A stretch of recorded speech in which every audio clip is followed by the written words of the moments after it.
Can you help? Can you help me? Can you help?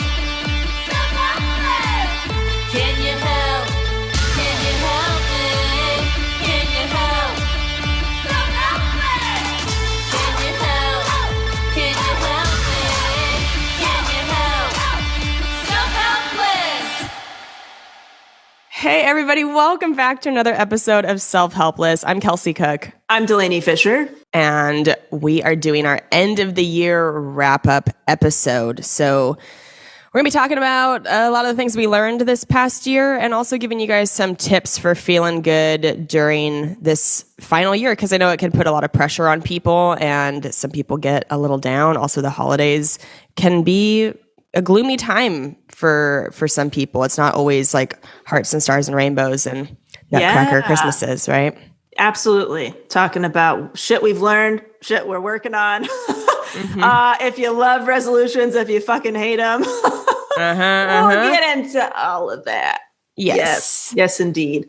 Kels, any hot announcements? Where can people find you and go to a show? Yes. So we are kicking off 2022. We just keep adding more and more tour dates. So head to kelseycook.com and get those tickets. I will be at the Comics Roadhouse Mohegan Sun Resort in Uncasville, Connecticut at the end of January, and then Fort Wayne, Indiana for Valentine's weekend. So many more. Just go to kelseycook.com, or you can go follow me on Instagram at kelseycookcomedy or TikTok at kelseycookcomedy. How about you, Del? Beautiful. Hey, you can find me at DelaneyFisher.com. We got Aficionado, the podcast for entrepreneurs.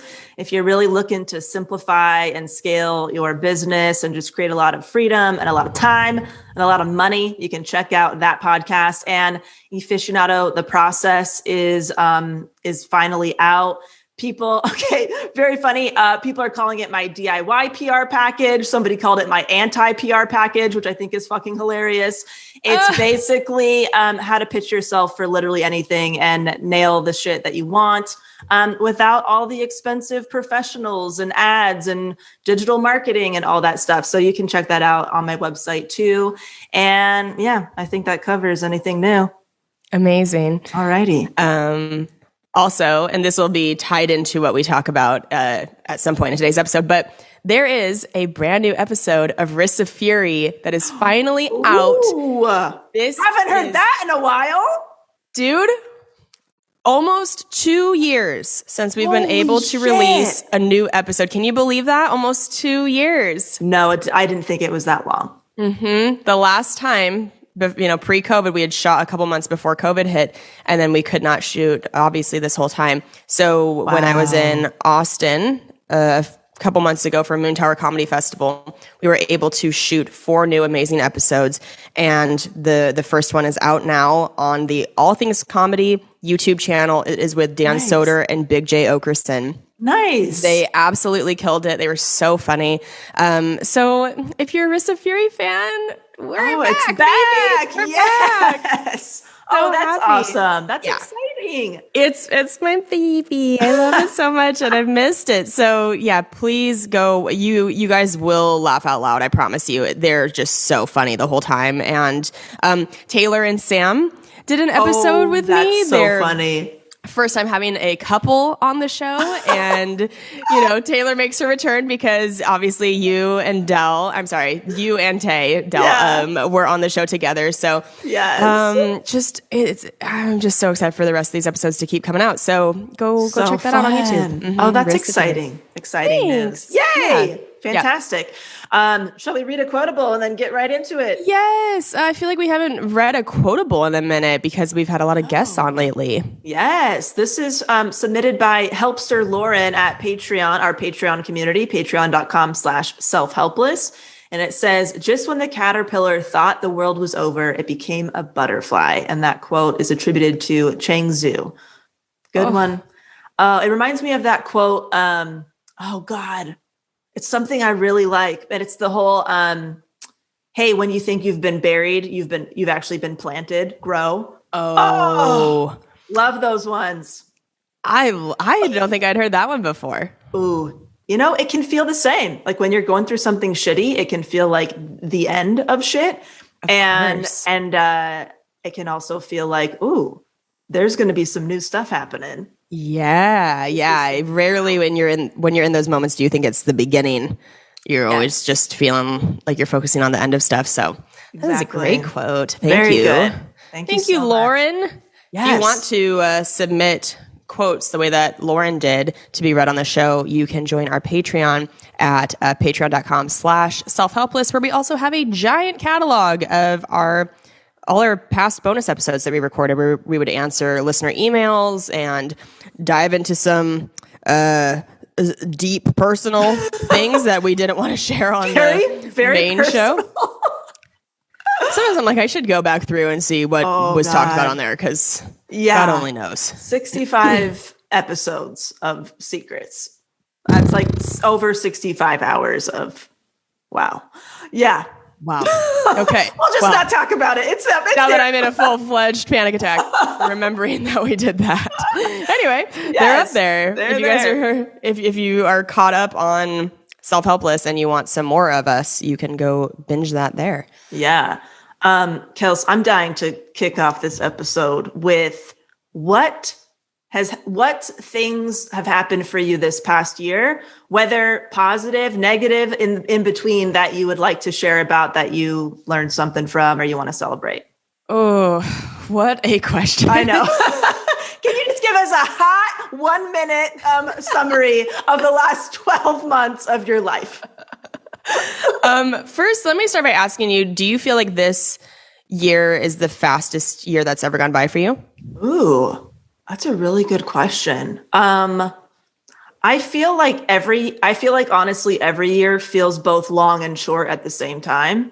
Okay. Anytime I'm kind of looking at the past in some way, right? Like, for whether I'm like, whatever, recollecting something. That's a fucking word, right? What am I trying to say? I'm reflecting.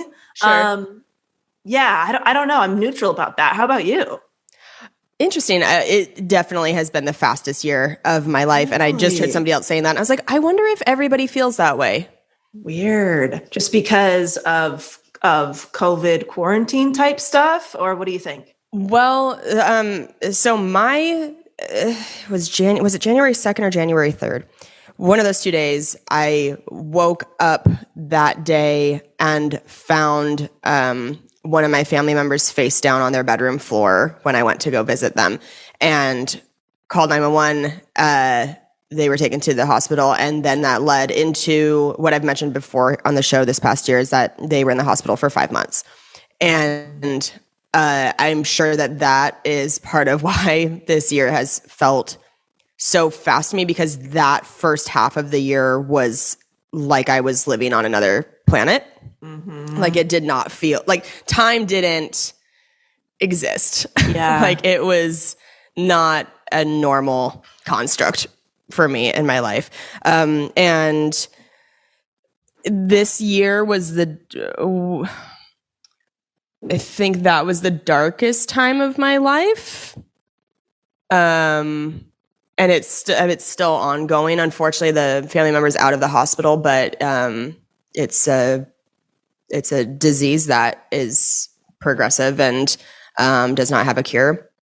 But I learned so much about myself in those 5 months, and so much just about what matters to me. And I've learned how to be so much more present, I think, because of it, and so much more grateful, just very glass half full. I don't want to ever be like, toxic positivity and not recognize when things are hard. But yeah, I think when you almost lose a family member, it just puts everything into perspective. And I hope I don't sound too repetitive, because I feel like we've touched on this already a bit this year, but if we're talking about like huge thing that happened this year, if we're talking about what this past year has been, the first half was certainly like unlike anything I've ever experienced. I learned how to be a caregiver. I have zero medical background. I didn't grow up babysitting. I didn't grow up in any situation that would give me medical knowledge. I've also had zero desire in the past to learn how to really do anything medically. I'm a clown for a living. You know, it's like there's no crossover with that, right? And yet when you see one of the people you love the most in the world in that state and learning about the hospital system, that they're most of the time a nurse is assigned like 4 different patients and they don't have time to be one-on-one with any patient for a significant period of time. Also during COVID, it was such a nightmare because I wasn't allowed to visit this person for the first 6 weeks of their hospitalization. They were not allowed to have visitors. We were being told that people were dying and having to say bye to their families over FaceTime through the hospital iPad. Oh my God. Like it out of a movie, horror, like nightmare shit. And they let me visit them one time during those 6 weeks to see if it would help this person's mental state and their recognition and stuff. And they didn't recognize me. And they took that as like, well, it didn't help. And then they denied me visitation again for another like 3-4 weeks after that. So in that 6 week period, I got to see them in person once, even though I was living 10 minutes from the hospital. I would just have to FaceTime over the hospital iPad like once a day. And that was so frustrating that they expected one singular visit to like completely fix what was going on with the person. And it's like, you got to give me more time with them. Like that was just so brutal to be able to see them and then be taken away and not get to see them again. And that then the family member became catatonic, and that's when they let me come back, because then they weren't really sure of a time frame at that point, like how much time was left. And I think they had just lifted the COVID restrictions like an ounce, where one family member was allowed every day. So that's what I'm saying, is like I became that person. And then that's kind of how I became a caregiver for those months, was learning how to do all that shit. And it's really fascinating, and it's also really disheartening, because I did see that a lot of our healthcare system is really fucked. It's like really, really fucked and broken in a lot of ways. But I'm so grateful for my job that I had the flexibility to go be there with that person. And oh boy, I knew we were doing an end of the year episode, and that we would probably be like talking about stuff. I hadn't really thought about like what I wanted to share from that period, but I think I'm okay sharing that much of it. Maybe I'll talk about it more at some point. But anyway, first half of the year was a nightmare, truly.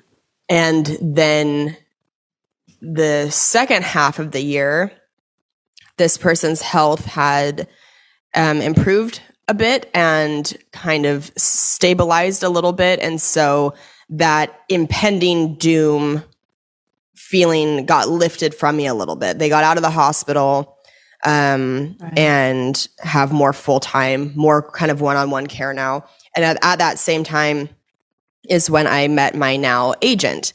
And that changed my life in one of the most positive ways that has ever happened, especially regarding my career. I had not had an agent for 12 years. Like the 12 years that I've been doing comedy, I've never had an agent. And I got so fortunate that like one of the best agents out there wanted to work with me, and has then created this whole tour that I, keep telling you guys about on the show, and promoting the tour dates and stuff. And that has been this really huge light in my life, is getting to do what I love consistently, like really go on the tour or go on the road every week, and then making it the Hustler tour where I'm playing foosball afterward. And I have felt so happy so much of this like last half of the year getting to go do that. And I just go like, oh my God, I can't believe this is my life, that I get paid to tell jokes and play foosball. Like, what? Yeah. That's crazy. And it's really nice. So my year has been absolutely insane. Like the lowest lows, highest highs. Yeah. Yeah. Mm-hmm.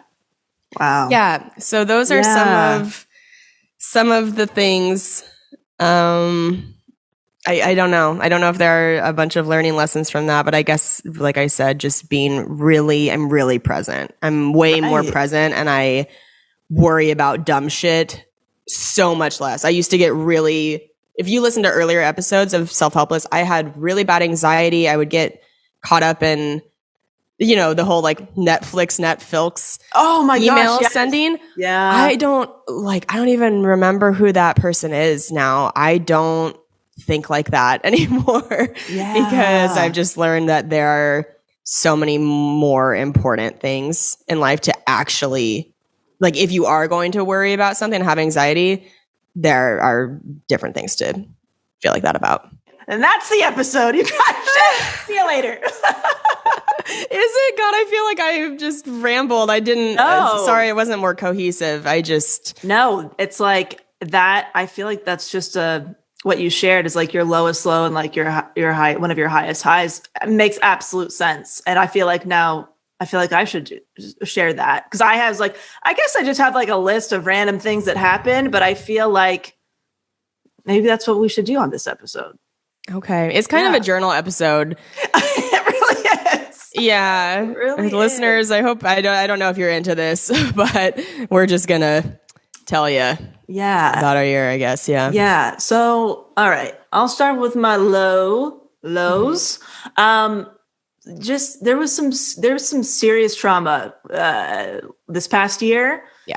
And it's something that I would like to talk about at some point in some way, but I feel like I'm still protecting a lot of stuff or people in a way. So I don't know when that will be something that I can talk about in detail. But I had to just kind of remove myself from a couple situations that were really not good for me. And it was very hard, very traumatic. I think it really shattered just my whole reality for a while. And kind of like felt like I was in like you said, like almost like an alternate reality, and like was really strange. I had never really experienced that kind of like trauma. And a lot of it was about kind of mistrust, betrayal, realizing that things had not been done in my best interest for a really long time. And that's kind of what I guess I could say about it. So that was fucked. That was really, that was fucked. That was fucked. And then from there, I feel like this last year, I really wanted to spend a lot of time alone and spend a lot of time with my, closest family and friends. And that's really it. I haven't really been wanting to venture out, doing a lot of stuff or meeting new people or anything like that, because I had a hard time trusting myself with letting people into my space. And I was struggling with a lot of like mistrust of things and stuff like that. Feeling much better now, this time of year. But that was probably the biggest thing that happened that was like, oh, this has altered the course of my entire life forever, and how I see things and how I think about myself and the way that I do things and why I do them and all that shit. It just game changer type of situation. And that was maybe actually a little over a year ago, maybe. I honestly can't remember. It feels like I don't even fucking know. And then on the other hand, and obviously COVID and all that stuff, absolutely nuts. But even though that was the biggest trauma probably of my life this past year, it has also been the best year of my life. This has been the best year of my life. I got married. Cam and I got married. We eloped.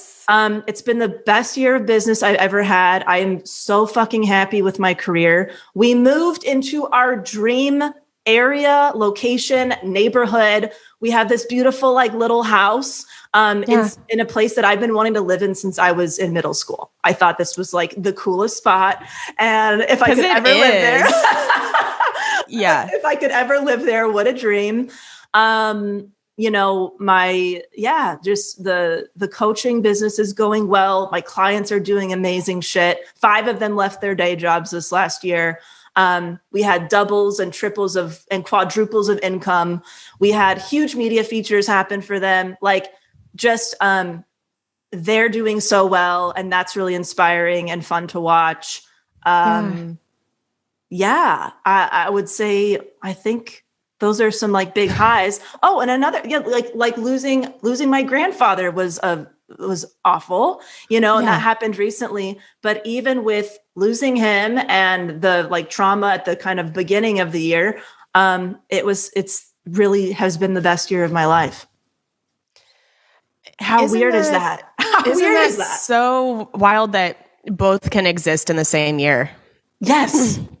It's really strange. We always just talk about that, like life is that gray area, that like middle space. And I think that's just, I mean, even just what we shared just feels like that's proof of that shit. Oh, and this has been a full year of being social media free. I've been off social media for a whole year. Oh my God. How does that feel? So crazy. I don't even remember. It's just weird. It feels like that feels like a long time ago. Like what you said. That feels like I've been off for years. And it's so interesting because when people like hear me talk about it, I feel like I could get labeled like the anti-social media person. And like, I'm not like that at all. I think social media is really awesome. And it's really about like, if you enjoy doing it or not, or whatever. And so this is actually really funny. When I got my tattoo, I was asking the tattoo artist, like, okay, what is the pain really like? Like, tell me before I do it. And he's like, the pain is kind of like, you'd rather not it happening, but it's not horrible. You know what I mean? And that's how I feel for me about social media is like, it was never horrible. It didn't destroy my life. I was like, I would just rather not, you know, I would like to work around it if I can. So I can love that. What a great quote. Right. I was like, that's really good. So that's kind of how I feel is like, for me, I would just rather not. If I have an option, if I can build something else, I would like to do that because I just found it pulling my attention in ways that I felt like I know that I could be using this. My energy is very finite when it comes to technology, looking at screens, looking at video content. Like it's very much like whatever is going on in my brain, I don't have much capacity for that. Right. You know, like even like being on the Zoom today, I can't really do any other Zoom todays. Like I maybe one, but like that's it. So I knew that about myself. I'm like, I need to be spending this type of energy on building something in my business that feels more evergreen. And I just had to pick the priority. And so, I mean, let's see, best year of business I've had. I have stuck with personal training for an entire year. That's like, are you serious? Yeah. I've never stuck with exercise. You know me. I've never stuck with exercising ever. Amazing. But I just felt like there's more time freed up. I'm way more engaged in all of like our family text messaging, group chats, all that stuff. When I remember when social media was like part of my day to day, whether it was for business or whatever, at the end of the day, the last thing I fucking wanted to do was respond to like group chat, text messages and talk to people on the phone or text or anything. So I just wasn't involved in that shit. And now I'm like, I really enjoy it. And it's helped me stay more connected to, you know, the people I love.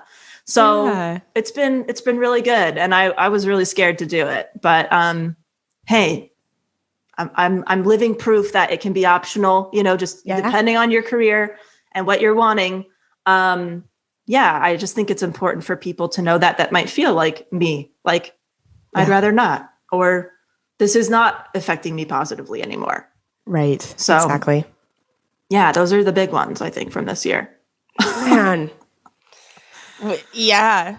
Weird. We've had a lot of stuff happen. Some shit. It's been pretty wild. Yeah. And that's just the stuff we can talk about on the show. You know? We don't have the bonus Patreon episodes anymore because it's just gotten to a point where we're like, you know what? We can't share. We can't do it. We can't. Yeah. So, I think that's all I had. Anything else on your end? Any other aha moments or things from this year? This might be a duh thing for a lot of people, but really prioritizing sleep and looking at self-care as an investment, whether that's an investment in your time and or money. But like, I have never taken self-care more seriously until the year that my self-care was like probably challenged the most.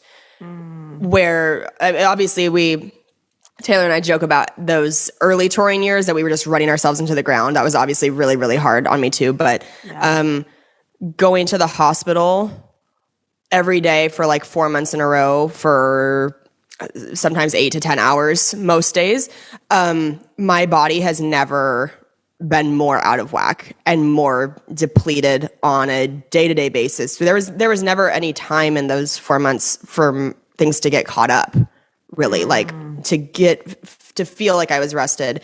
And I started doing acupuncture again. I started doing craniosacral therapy for the first time. I feel like there's another medical thing that I've been doing besides acupuncture, craniosacral. I mean, I do therapy, you know, important for my mind, but I knew it would cost money every week to do these things, but I was like, this has to happen. Yeah. It just has to. And I take my self-care so seriously now. I book flights differently. Sorry, excuse me. I book flights differently when I'm on tour because I just know now, even if it means sacrificing a day where I'm kind of just in another city doing nothing for most of the day to fly out later than having to wake up at 3 a.m. West Coast time, I just don't do it anymore. I've learned the domino effect of having your sleep fucked up is not worth anything. Because then you're not even a person for whatever else you're trying to do. So I just feel like I've gotten older this year. I feel like I got more mature in the ways of like understanding what's important in life and taking care of myself. And I feel like I have a really good relationship with myself now too, which I think was a goal at the end of last year. Yeah. I think that's been something I've wanted to have for a while. I felt like, maybe I don't have the best relationship with myself. And now I really do. Like, I like spending time on my own. And I just feel like I finally feel the way I've wanted to about my relationship with myself. So, that's awesome. Yeah. I love that. Are you able to give a little like snippet of an example of like how you maybe used to feel or what you used to do versus what you do now in that regard? Yeah. Something that has helped me a lot is to make a list of all the things that are self-care actions. And some of them seem very small. Other ones are a little bit more time consuming, but like lighting candles is on there. Yeah. And that is a very small one. However, when I take the time to do that and make my home smell like whatever wonderful candle smell it is, and just seeing how that looks aesthetically versus not, things like that, making sure I'm doing those little things for myself on a day-to-day basis, keep me feeling good. It helps me from dropping down into a place where I'm just not caring for myself the way I should. Making sure my fridge is stocked with good food. Trying to abandon those days of coming back from the road and there's like ketchup and raspberry jam in my fridge. Like really taking care of myself as if I were taking care of somebody else. Because I feel like that's sometimes been easier for me is to think about like, especially in a relationship, that sort of a thing, or taking care of us as a couple, as opposed to just me. Like, what do I got to do to feel good right now? And what else? I don't know. Those are kind of the main ones that I can think of. But sometimes it's big, like go on like a little day trip or whatever. But it's important to do the little things too. Yeah, I love that. I love it. And it can be so simple. It's like lighting a candle for yourself and all that. I have a similar list in my phone called the Hell Yes list. And that's what I look at. When I'm like, I got to do something nice. And then it's like, it just takes the guesswork out of it. You already have your favorite things or the things that you know make you feel good right there. So it takes the decision fatigue after like, oh, what should I do? What can I do? Because when you're in that state, sometimes that's like one extra decision you don't want to fucking make. Right. You know? And every time I do one of the things on my list, I put a tally next to it. And then I will kind of take stock. Sometimes I'll be like, what doesn't have a tally? Like what am I neglecting that I know will make me feel better if I do it? And the idea also of do things that your future self will thank you for. I've been trying to live in that a lot as well. Like, okay, this might sound like a drag right now to do the laundry. Like you feel kind of tired, you don't want to do it. But guess what? Tomorrow you is going to be so happy that you did this now because tomorrow's schedule is really busy. So like, let's just get this done because we're going to like future self will thank you for just doing this right now. Yeah, definitely. Delicious. Yeah. I love it. I think this past year, especially with like what happened kind of towards the beginning, I have actually spent time and energy honing and zeroing in on listening and strengthening like my intuition and gut reactions to shit. Because my instincts have always been there, but the difference was I used to ignore them and talk myself out of them and tell myself I was dumb for thinking that. And now I don't. Like if I just have a feeling about something that just doesn't feel right, I don't have to give myself a laundry list of reasons why it doesn't feel right. I'm just like, okay, it just doesn't feel good. I'm not going to do it. Yeah. And same thing for the good stuff. Like this feels so awesome and exciting. I'm going to do it. So that's something that I feel like is different this past year. So yes. And another thing I can say with Cam and I and like our relationship, and I forget where, I think Rachel Rogers was talking about this, either a statistic or a study for couples specifically. If you want to make your relationship quote unquote happier or better, spend your money on getting your time back and outsourcing and delegating as much shit as you can.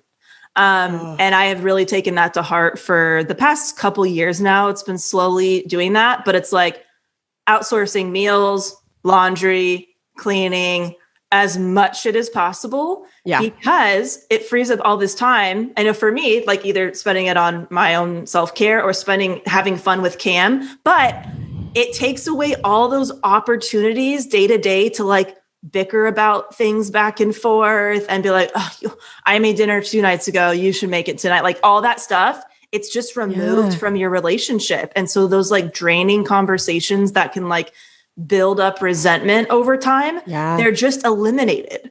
And so that is something that I'm like, I just want to do more and more of that. And now the only thing that we like don't see eye to eye on around that so much is that I want to do it for literally everything. And he's like, okay, bitch, slow down. We're not multimillionaires, so we gotta prioritize. But I'm just like, oh, we could this thing that we're talking about right now, let's create a system. Let's outsource it. It's like, I get it, but like, one thing at a time. So anyway, that's a huge takeaway. And I feel like it's a pretty apparent impact in at least my relationship. Totally. Yeah. That's wonderful. That's great advice. Also, if one of your love languages is quality time, it's like, oh yeah, you're getting a lot of it. Acts of service and quality time are my shit. Amazing. That's it. It's like covers it in one thing. New Year's resolutions. So I haven't made my list yet. We're recording this on December 3rd. So I feel like I usually end up thinking of that as it gets a little bit closer to the end.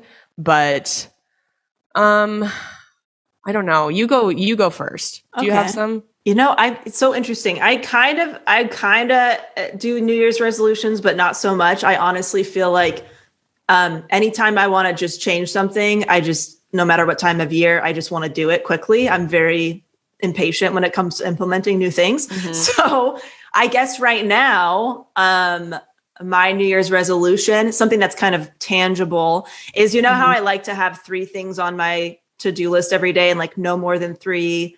I want to actually kick it down to 2 things this next year. And so I actually would really like to do even less and spend even more time just being and taking walks and doing stuff and all of that. Because although my schedule has freed up a lot and I've been doing that, I also had a lot of work that I did on my business this year, and I'm ready to just kind of like coast a little bit for a while. Until maybe like the next type of thing I might want to try, or next kind of updates or whatever. So that's kind of one where it's just like, just more being present, more quality time with loved ones, more self-care. That's really a big one, because I feel like, okay, I've worked a long time to get to this point, and I have to actively remember that I don't have to be doing stuff just to do them. Like I can calm the fuck down, and that stuff takes a lot of time. And mindfulness to actually put into practice. What about you, Kels? So I read a book recently called The Comfort Book, which I may have mentioned on here as like a recommendation for people to read. I loved it so much. And a theme throughout it is the importance of rest, and that he feels that it's actually like the point to life. We are always like, YOLO, go do all these things. And he's like, I think the point of life is resting and reflecting on the things that have happened. Otherwise, you're just like going all the time. Right. So I would say maybe number 1 for me is just embracing rest and embracing those days where maybe I don't have as much going on, and rather than feeling like there's something wrong with that or like I should fill it up, just enjoying resting. It doesn't mean necessarily napping all day, but just like chilling out a little bit. Right. Reading a book, watching a show, you know, just relaxing. So I'd really like to lean into that more. I have to keep undoing those wires that have been so embedded in me for so long of like, you got to be working all the time. Mm-hmm. That's a big one. Yeah. And number 2, you know what? I'm just going to go with 2. I'm just only 2 New Year's resolutions because gotta simplify and focus. Yeah. Maybe this was one last year that I failed, although I'm better sometimes, but I really want to stop being late. Like I don't know why it's so hard for me time management wise to understand how long certain things take, but I know that it's like, it's disrespectful. It's just not in alignment with who I feel I am and like the other ways I go about my life. And yet I feel like I'm always frantically scrambling to get to where I need to be on time. And and it's not for everything. Yeah. Like I am always to my shows on time. I am always I'm to a lot of things on time, but like, I don't know. There are just certain things where I feel like it still happens more often than I would like it to, where I'm like 5 minutes late. You know, it's usually not egregious, but it's like even just 5 minutes, I'm annoyed with that. I'm like, just start getting ready sooner than you think you need to get ready, because you're 32. You've lived life long enough to know like how long things should take. So, it also gives me a bad adrenaline spike. Of that rushing feeling. And I don't like that anymore. I think I used to live for little adrenaline spikes where I could get them, and I don't like that feeling anymore. Yeah. So just really trying to make an effort to fucking be early, even be 5 minutes early. Maybe I can be that person starting this next year. Oh man, what a very good, very specific one. I like it. Have you ever tried like alarms and stuff? I fucking use alarms for everything, and I'm wondering if you've ever tried that. Like alarms, in what way? Like an alarm for you have 5 minutes to wrap things up type of thing, and then like another one for like you got to go out the door, like or something like that, where you have like alarms for different like time to start. You have 10 to 15 minutes to wrap up. And now you have 2 minutes to leave or 2 minutes to do the thing or whatever, where it still sets you up to be 5 to 10 minutes early. Yeah, I think I've done that a couple times, but I don't do it very consistently. So I should start giving that a try, because I don't want to have anything going on in my life where I'm annoyed at myself. And that's something I've been annoyed with myself about for a long time, of like, why can't I just get this together? But again, it's never for shows. Like I'm always, if anything, very early, because I get afraid of missing a show or something. But just other things, I'm not as great with time management. So I got to get better about that. It's a good one. I like that one. I'm saying I'll do one resolution. I think I did one last year. I think it's been a try to focus on one thing type of thing. Yeah. Remember, one year was like wellness before work. And that's all I could do. It was like little tiny tidbits of just anything before I start to sit down and work. Even if I stretch for 5 seconds, that's at least retraining my brain enough to care about myself before my work and my results and output and all that shit. Totally. I'd be curious to know what has it been? 4.5 years we've been doing this podcast. 4.5 years back, picture episode number 1, if you can, and where you were in your life at that point to where you are now 4.5 years later. I feel so old. Like I picture 4.5 years ago me just as a child, like a child buying into pyramid schemes.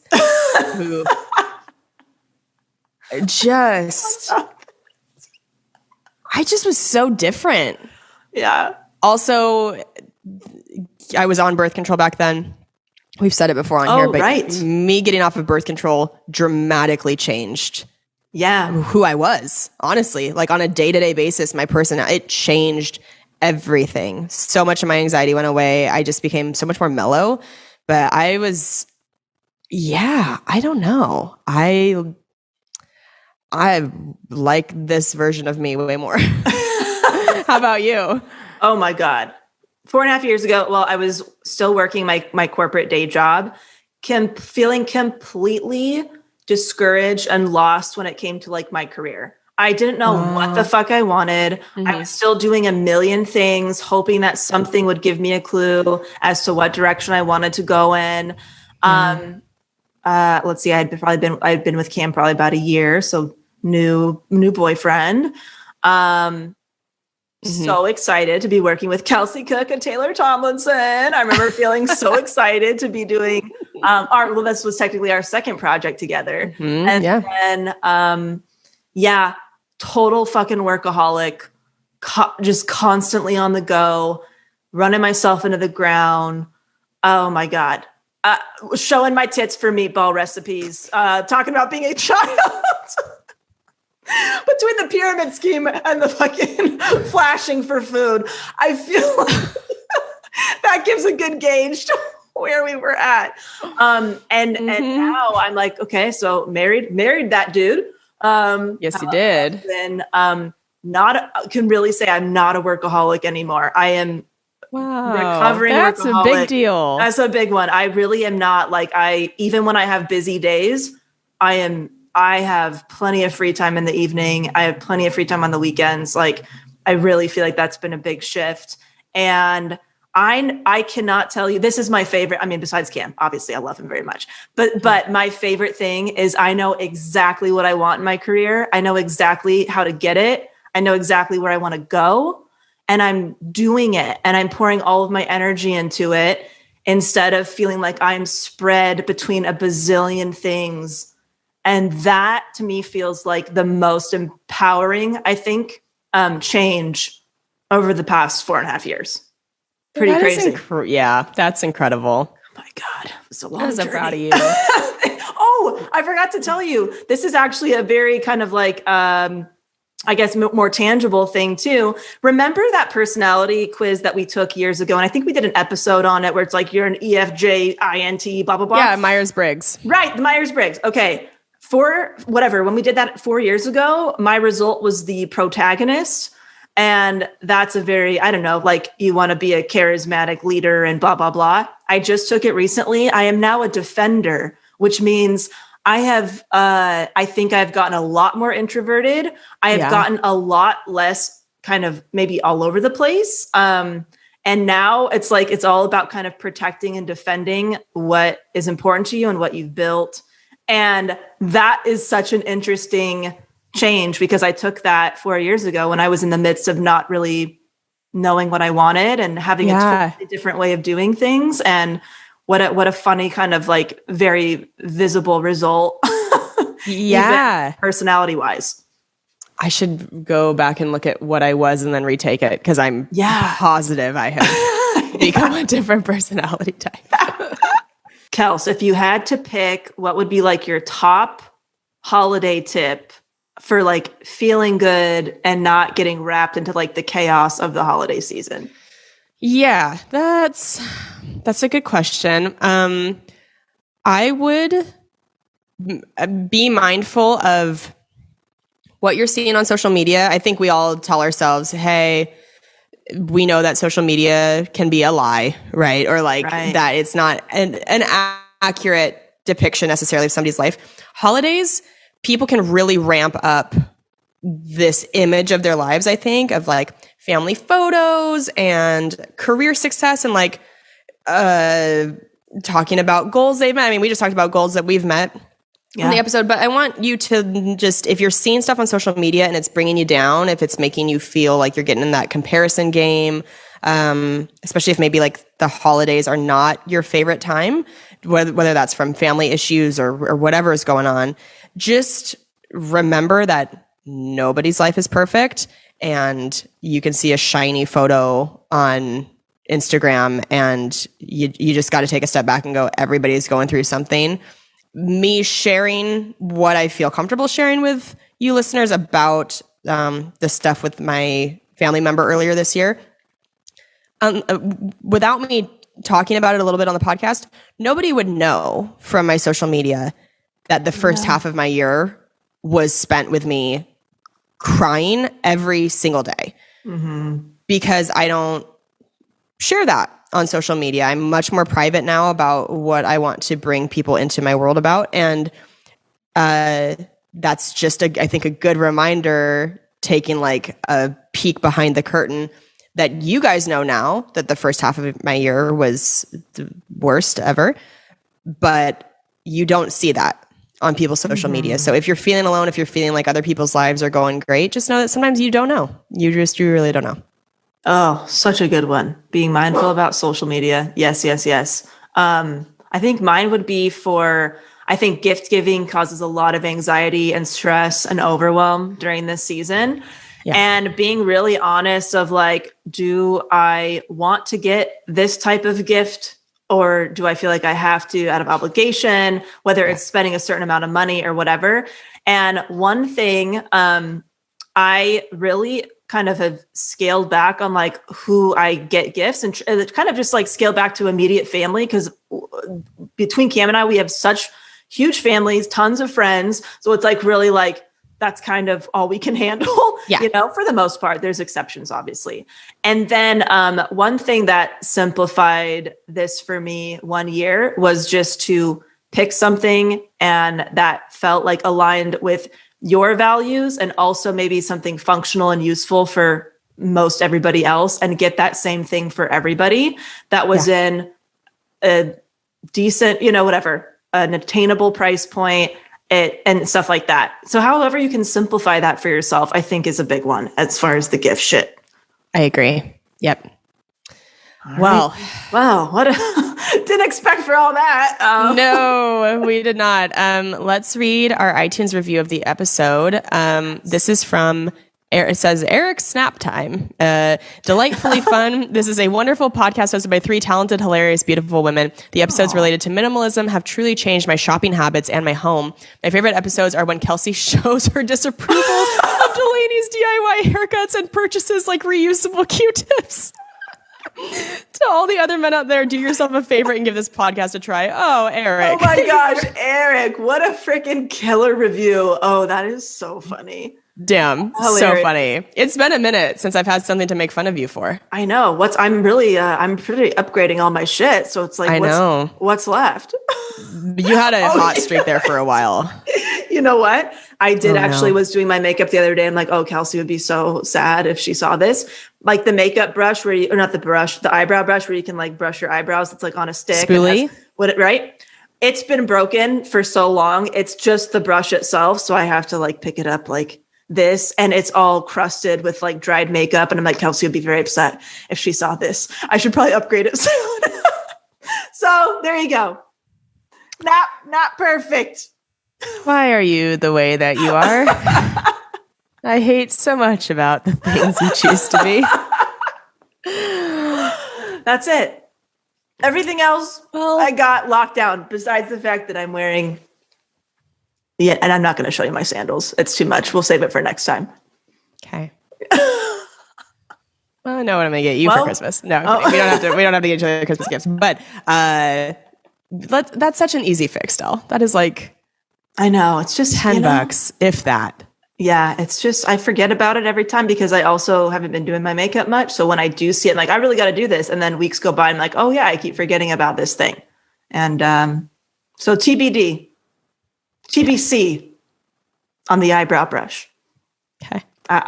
Maybe that'll be my New Year resolution. Okay. Oh, there's always something, right? When we think we've run out of things for me to be horrified about with you. Yeah. We always find something.